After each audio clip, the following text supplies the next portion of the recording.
Billionaire investor Leon Cooperman came out of his ivory tower to cast judgment and aspersions on Bernie Sanders. This is what a softball interview looks like. This did not go well. I look at Bernie Sanders as a bigger threat than the coronavirus. How's that?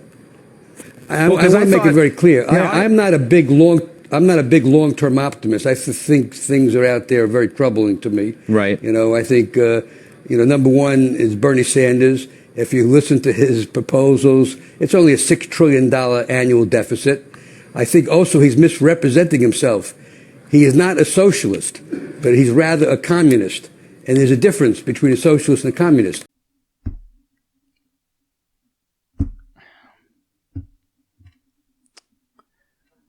Somehow, these billionaires have all the money in the world, and they still have not figured out how to use Google and find out the difference between social democracy and communism.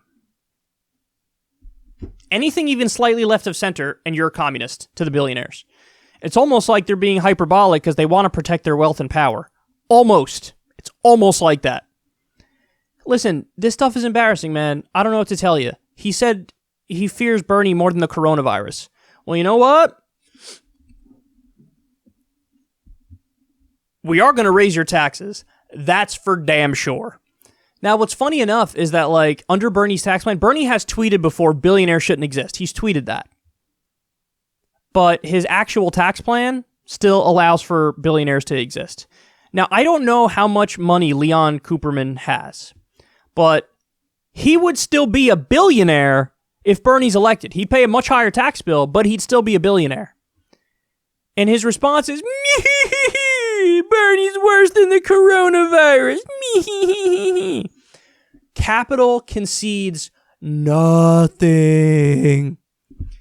These are the same people who accused Obama, a neoliberal corporate centrist, of being a Marxist. So if they're going to whine and cry and bitch and moan no matter what, well then you know what? Just do the right thing. Be a candidate who's going to fiercely, ferociously stand up for the working class, unrig the system, actually give everybody an equal playing field. You might as well, because they're going to call you a communist no matter what you do. If they called Obama a communist, they're going to call anybody who's a Democrat who runs for president a communist, except, by the way, Mike Bloomberg, who this guy endorsed. But this is the target audience for Bloomberg. He has no real support. He bought everything. But, these are the people who really want Bloomberg elected. Because Bloomberg is the definition of a neoliberal technocrat status quo manager. And I think that the best description of Bloomberg is authoritarian elitist, because he's authoritarian on social issues, wants to control and micromanage your personal life, and then on economic issues, he's an elitist. He thinks that there's this rigid hierarchy and a meritocracy, and the reason why him and all these other billionaires are billionaires is because they're super geniuses and they just work that much harder and they're just that much better and more moral than everybody else, and so they should call the shots, they should make the decisions. And so, but look at the contempt they have for somebody who represents the working class. He compares Bernie, he says Bernie's worse than the coronavirus. Seriously, stop and think about that. Worse than the coronavirus. It's killed thousands of people, and it will probably kill thousands more before it's done. And Bernie's worse than that. Again, this all goes... They will equate a guy like Bernie to Mao, to Stalin. They'll say, oh, you're responsible for the body count. Okay, so are all the deaths that all the people killed by the U.S., can we blame capitalism for that? And he's not even a communist. How many times does he have to say it? Frickin' Denmark. Denmark is the model. They're doing wonderfully. They're kicking our ass in 1,000 different ways.